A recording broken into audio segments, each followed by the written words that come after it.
Thank you so much, doctor. I know you're like extremely busy, and I am so thankful that you would like to spend some time and talking to me and our audience. A very, very brief introduction of myself. My name is Qing, and I work for a Chinese media called Jimian News, and we're one of the largest financial media in China. And me myself, I am based in Europe, so I cover European affairs for a Chinese audience, and currently right here in Amsterdam. So yeah, thank you again for taking the time. You're welcome. You're welcome. I will also introduce myself. I'm actually the director of the pediatric department at the hospital Papa Giovanni XXIII in Bergamo, Italy, in northern Italy. So I'm in charge of the pediatric unit, but I'm also part of the task force of the hospital for the COVID patients. Right. Yeah, and as we know that Bergamo has been one of the most affected area in this whole outbreak. So I would like to start with a very general question, which is how is it like right now in the hospital? Well, the situation in the hospital is still really dramatic because our hospital is a 1,000 beds hospital. It's a big general hospital, and it also hosts transplantation program, oncology programs. At the moment, out of these 1,000 beds, 700 are actually occupied by COVID patients. We have 100 beds of intensive care, and more than 80 are occupied by COVID patients. We have every day some 50 persons coming to the emergency department, and 20, 30 need admission. So we're really increasing the number of admitted patients. We're replacing the other units, the gastroenterology, the pneumology, the internal medicine, the hematology units, even surgery units. They are entirely replaced by, let's say, respiratory units with the COVID patients. Right. So a side note on that, because yeah, I'm from China, and we have seen a quite similar situation in Wuhan. I think around 2 months ago, which is like because the outbreak is so serious that more and more patients with this specific disease have to get intensive care so that other patients won't have the chance to do their own surgery. Is that the case also right now in your hospital?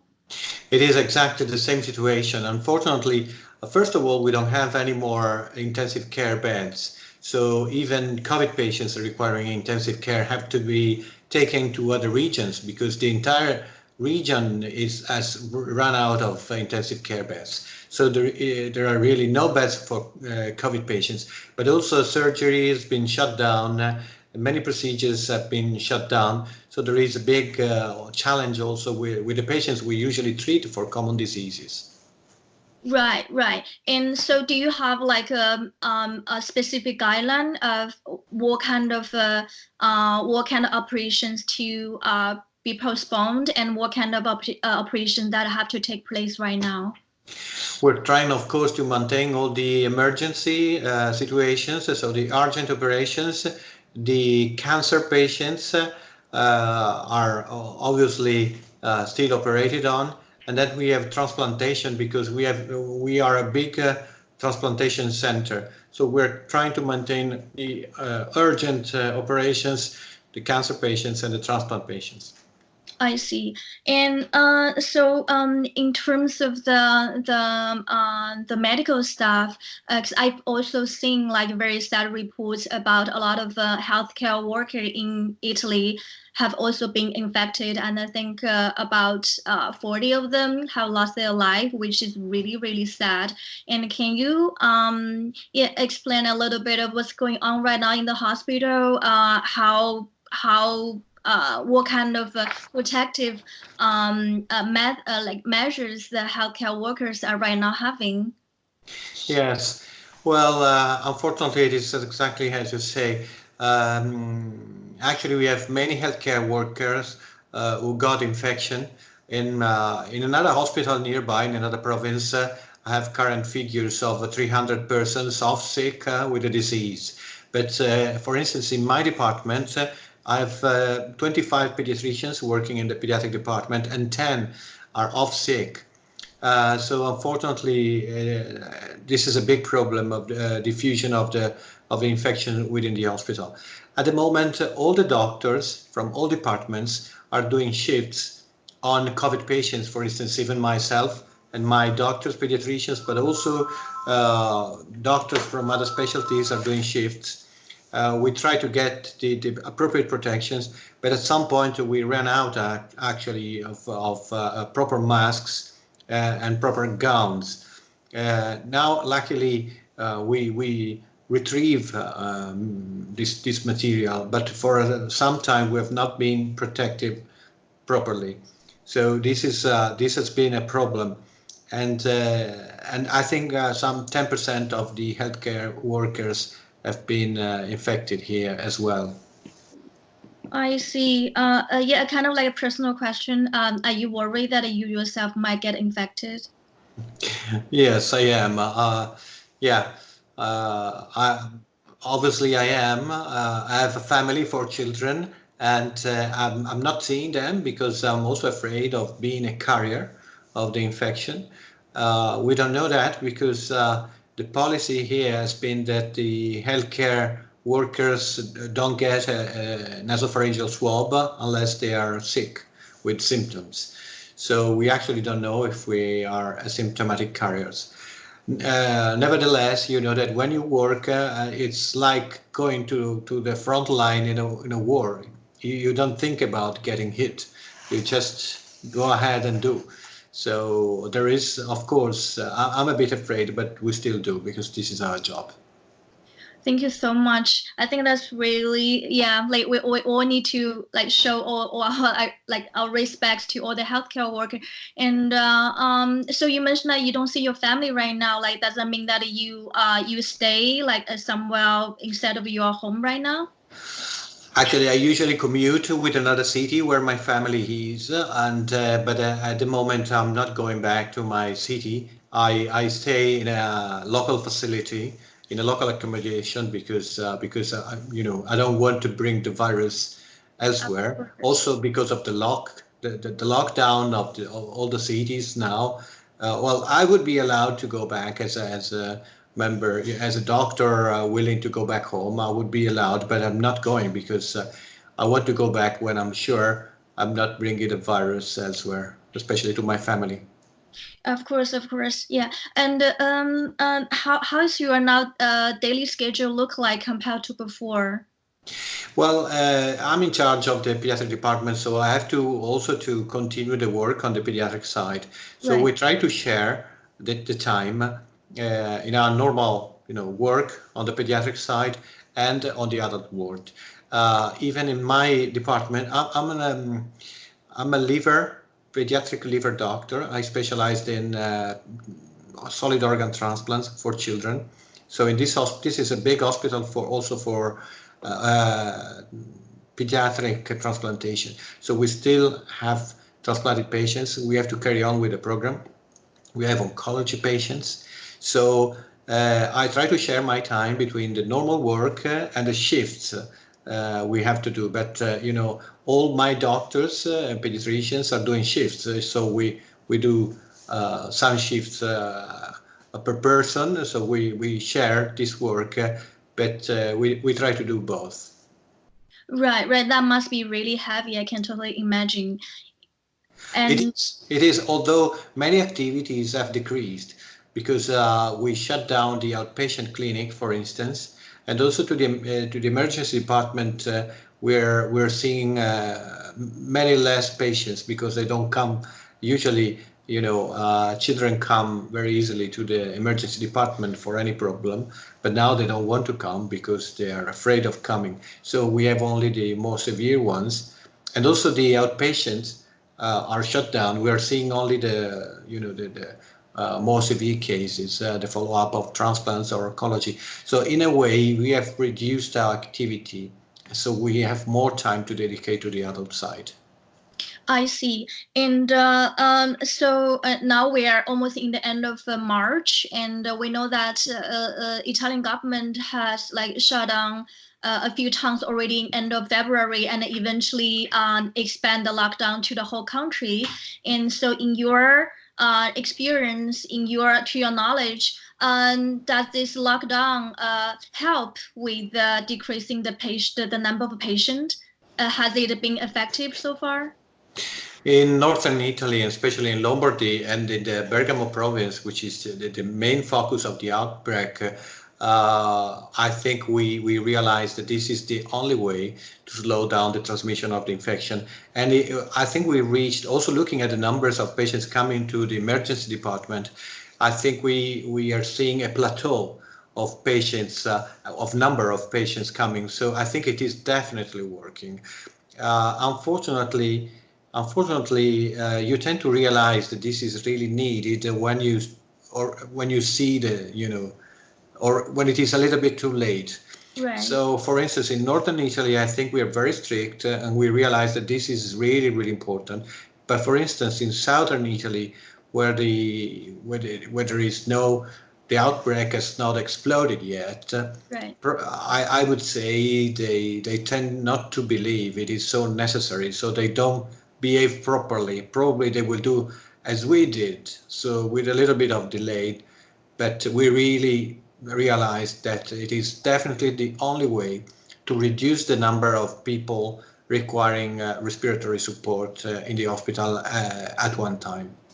Right, right. So you mentioned that when we start doing something, it might be a little bit late. And so, like on a personal note, like I am a Chinese living in Europe, and I've seen like how things have gone in Wuhan. And but in here, it seems like people start realizing it. A little bit like too late, like you mentioned right now in southern Italy, like people are still kind of I felt do not really want to believe it. And in the country I stay, in the Netherlands, people have like a similar mindset like I would feel. But I also wonder, like as a doctor working in the hospital, when did you start realizing, okay, this is gonna be serious?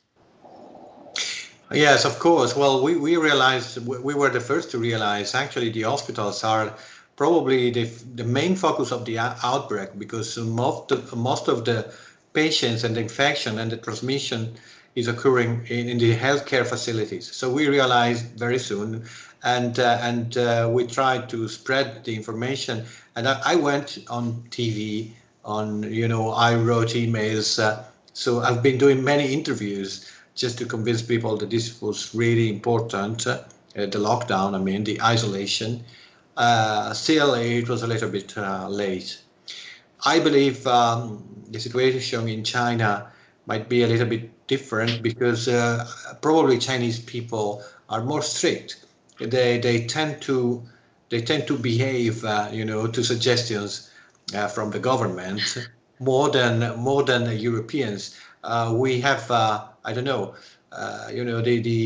we have culture differences.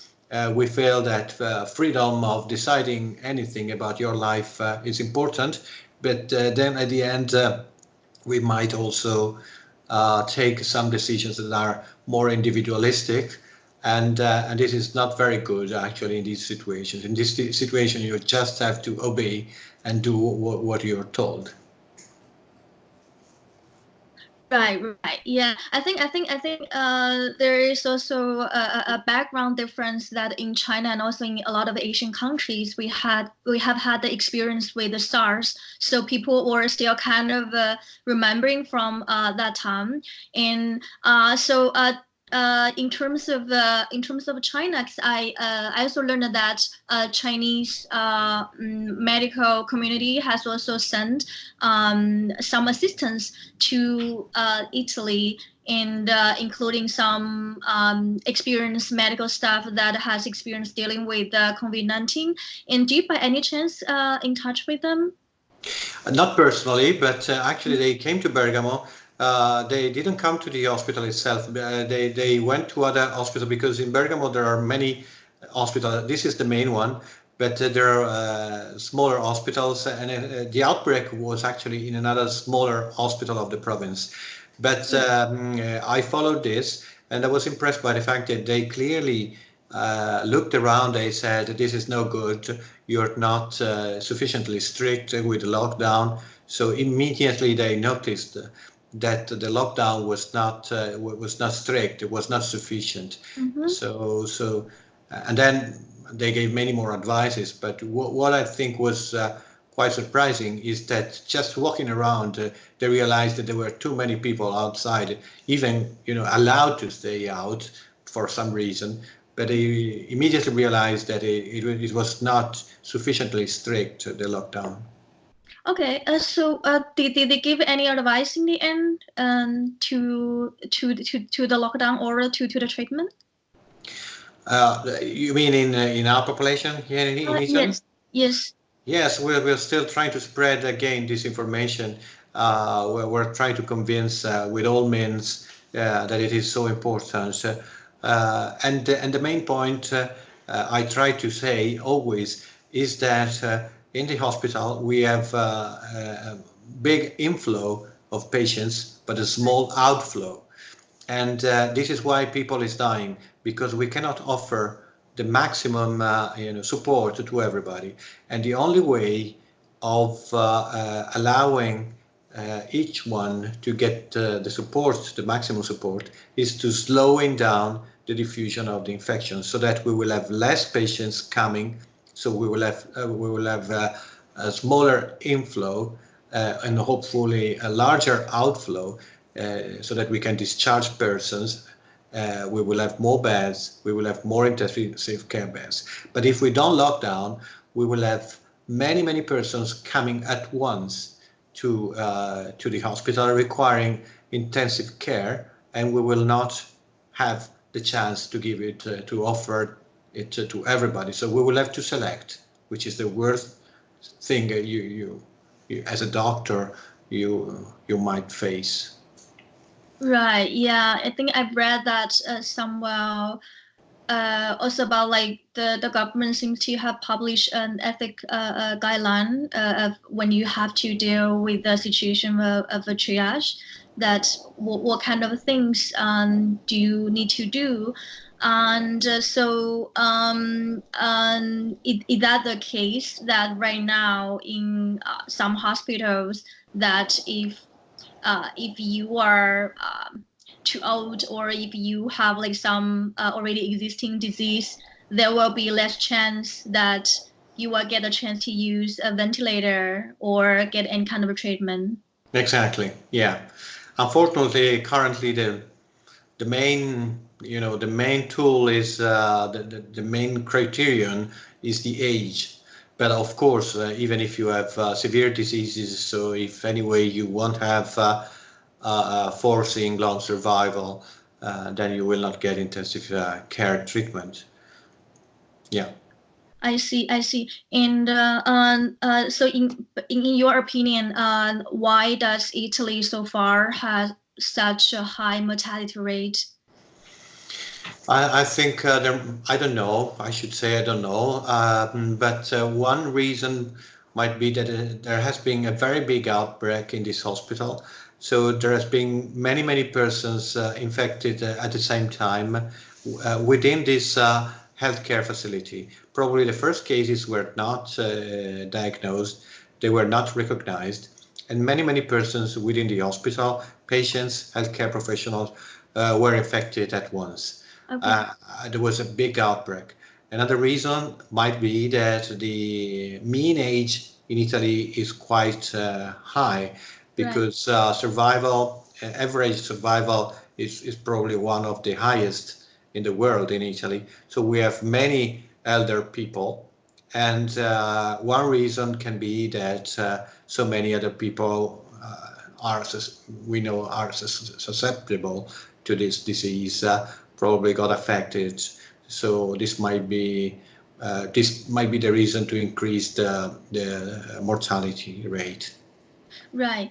And So for the amount of patients you've seen since the last, I would say, since the last month, do you see the number of patients stay the same, or is they getting more and more? Is they getting a little bit less? Do you see any kinds of changes in the numbers of patients that have gone to the hospital? Yes, as I was saying, we seem to reach a plateau now in the number of patients coming to the hospital. Right. So this is really reassuring because now I think we have had a lockdown for some 10 days. So we believe that what you do today will be seen in a couple of weeks. So we hope that in the next few days we will see the result, the effect of the lockdown. And at the moment, we have all the numbers. We check all the numbers every day, and apparently we're reaching a plateau. And maybe a slight decrease in the number of persons coming to the emergency department. I see. And so I think there was a perception a while ago that this disease, this COVID-19 will mainly affect old people, like elderly people. And in your experience, is that the case? Did you see any like young patients in your hospital? Yes, we do have young persons as well. But well, this disease can affect anybody. But I think there is a clear trend with older age. The average age in Italy of deceased persons is 80 years. So that has been published. Nonetheless, we have younger persons in their 50s, in their 40s, even some 30. And in medicine, nothing is 100%, but age is clearly a major factor. Then there are other factors that we know that are the overweight, the obesity, and this complication. For instance, diabetes, hypertension, cardiac and renal disease, and the male gender. But the age remained the main factor, and as I was saying, the average published age of deceased person is 80 years in this period. I see. Yeah. Because I think that was like one of the main difference I've read from the news that a lot of people in China who got affected. Of course, like if you are older, then you have like more chances to become critical case or become severe. But it has actually largely affected people from like all different age groups. And but I was kind of under the impression that in Europe that those cases that were reported by media are mostly focused on the elderly cases. And so I wonder, in your opinion, in your knowledge, like have you ever got the chance to compare the patient cases you've got in Italy and in other countries? No, we didn't have the chance to make this comparison. Of course, there is somebody dying, in at 30, 40, or 50 years, and obviously the media tend to emphasize the younger patients dying. This at some point we should say that that might be also useful to convince people to stay at home, Right. because one message I give as a pediatrician, for instance, is that the behavior of young people affects the survival of old people.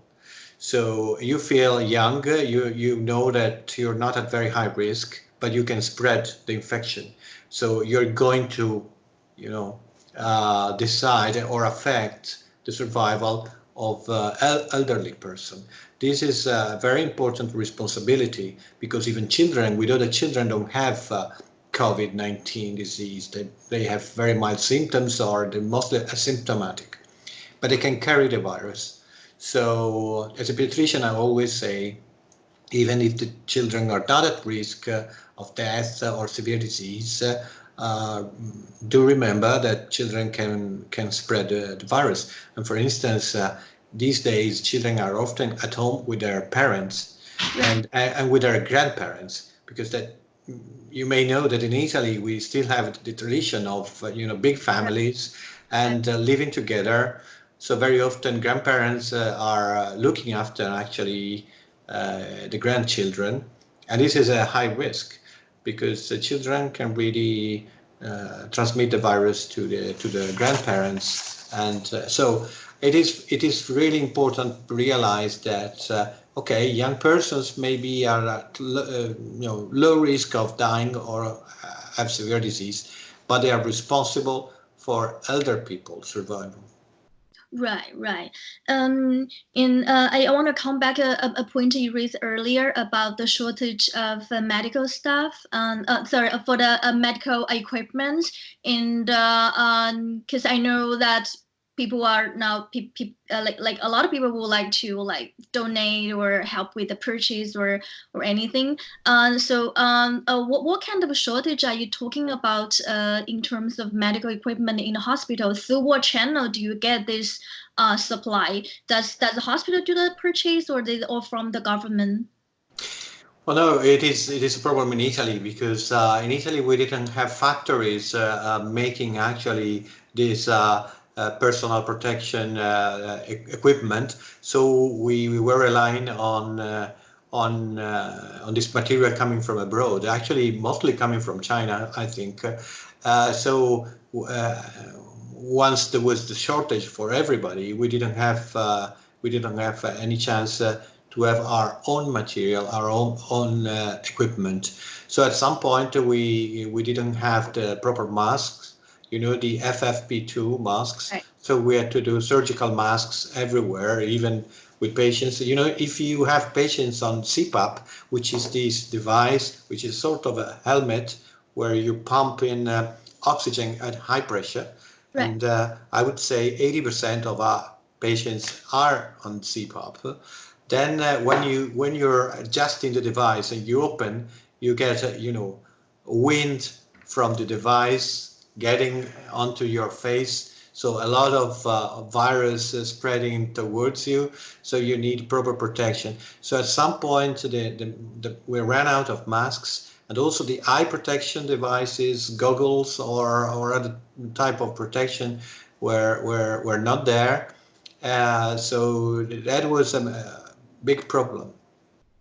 I At some point, which is quite interesting and very surprising, due to the big number of patients requiring oxygen therapy, our hospital was running out of oxygen. We have a huge tank, as you can imagine, of oxygen.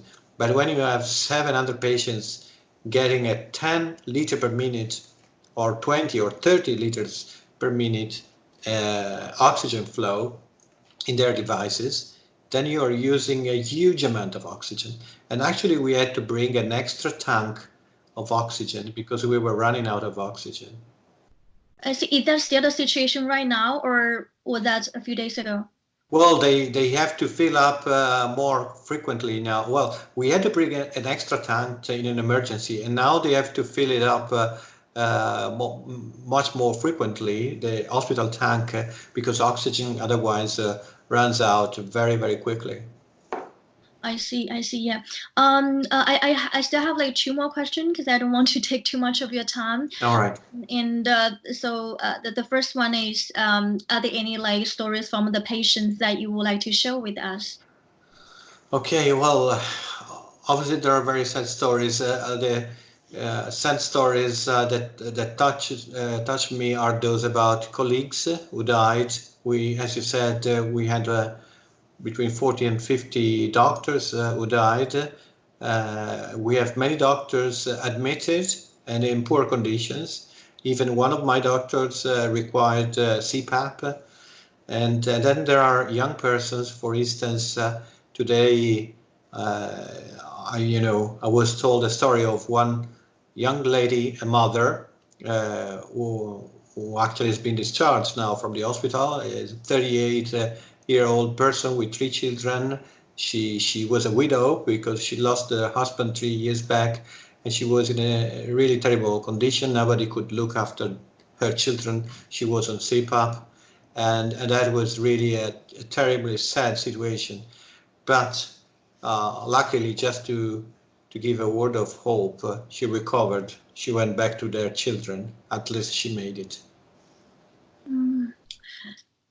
Well, I mean, yeah, I don't know how to express my feeling when I hear about this kind of stories. Even though like nowadays, because of the virus, you hear more and more this type of stories. But every time when I hear it, I still feel a very deep feeling of sadness and I am very sad to see the things happen like twice, like first in China and now in Europe and maybe also other places of the world. And so my last question is about your. Do you have any like message that you want to deliver to Chinese audience or like Chinese medical staff? It is difficult to make suggestions to Chinese people because actually we learned from Chinese people and we probably made more mistakes. So probably we have to learn rather than teaching. Um, I just would like to say one last word about the situation of these persons and how important it is to for the healthcare workers to stay next to these persons who are sometimes dying on their own because they are in isolation. They cannot see their relatives.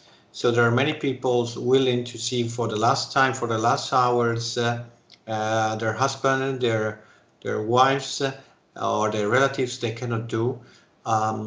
Even religious people cannot have a religious person, a priest, or somebody giving their some support from the religious point of view. It is not possible to celebrate funerals as well.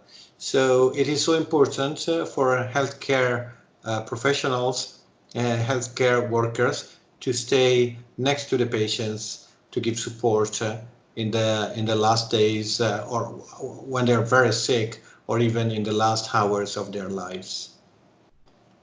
Yeah, I see. I totally understand it, and I hope the situation will get better soon. That we don't have to repeat the story again and again.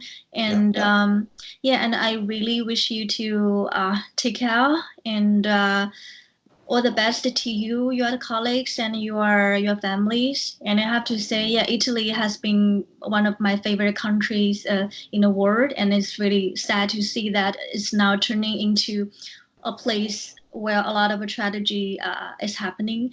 But I really hope the peak will come soon, and that everyone can just go home and be healthy. Yeah. And thank you so much, Doctor. Yeah, Thank you very much. Yeah, and Thank you very much. yeah, not just me and all my friends, community, like we all have the highest respect to doctors in the front line, especially in Italy.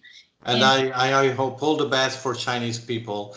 And I really hope that we can, with these interviews, with these messages, we can help other countries who are going to face this big, big challenge. Thank you so much. Thank you so much. Thank you. Okay. All right. Thank you. Yeah. Bye bye. Bye bye. Bye bye, and thank you. Bye bye.